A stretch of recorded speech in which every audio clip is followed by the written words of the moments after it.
Hello' বন্ধু বান্ধৱীসকল, আজি আহিছোঁ আমাৰ ওচৰতে হৈ থকা ৰাষ্ট্ৰীয় গ্ৰন্থ আৰু বাণিজ্য মেলালৈ।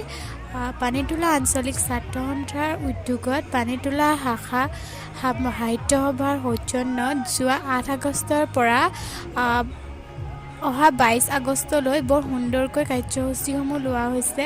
তো আপোনালোককো দেখাওঁ বুলি ভাবিছোঁ ইয়াত কিনো হৈছে, কিনো বস্তু পোৱা যায়। তো আপোনালোকে ভিডিঅ'টো অলপো স্কিপ নকৰাকৈ চাই থাকক।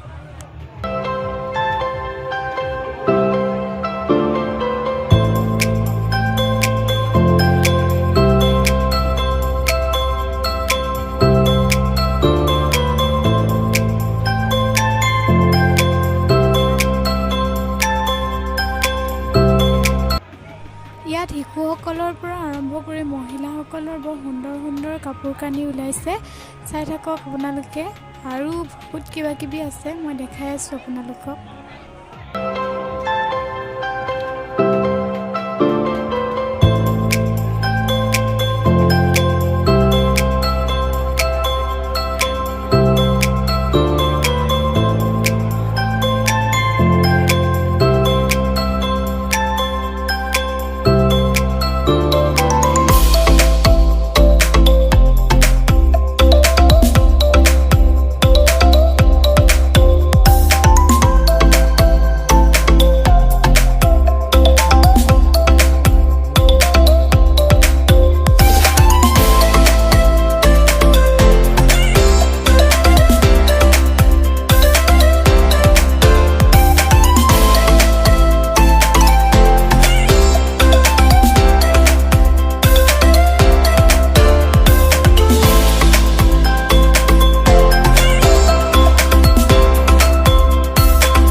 এইখন হৈছে গ্ৰন্থমেলাৰ মুখ্য আকৰ্ষণৰ দোকানখন, book store, Papu book store.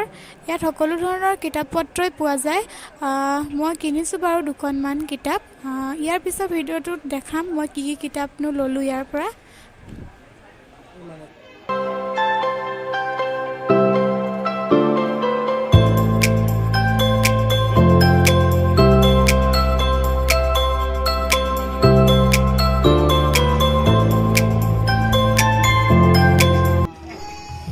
দোকানকেইখন যে দেখিছে, এই দোকানকেইখনত বোলে চাইমদ পোৱা যায়। ওচৰলৈ যোৱা নহ'ল বাৰু, দূৰৰ পৰাই দেখাইছোঁ আপোনালোকক।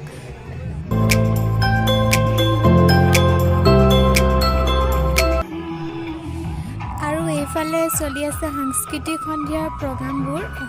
কণ ভণ্টি দুজন মানে বৰ সুন্দৰকৈ ডান্স কৰি আছে, চাই থাকক।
পিছলৈ আছে আৰু দিন আহিম কেতিয়াবা তেতিয়াই ল'ম চাগে চাই লওঁ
আজিৰ ভিডিঅ'টো ইমানতে শেষ কৰিছোঁ অহা 22 আগষ্ট গ্ৰন্থমেলাৰ শেষটো দিন আৰু সেইদিনাখনে ইয়াত উপস্থিত থাকিব অসমৰ জনপ্ৰিয় কণ্ঠশিল্পী দীপলিনা ডেকা সেইদিনাখনৰ ভিডিঅ' দিম বাৰু মই আপোনালোকক আজিৰ ভিডিঅ'টো যদি চাই ভাল পালে প্লিজ লাইক কমেণ্ট কৰি দিব আৰু চেনেলটো ছাবস্ক্ৰাইব কৰিবলৈ নাপাহৰিব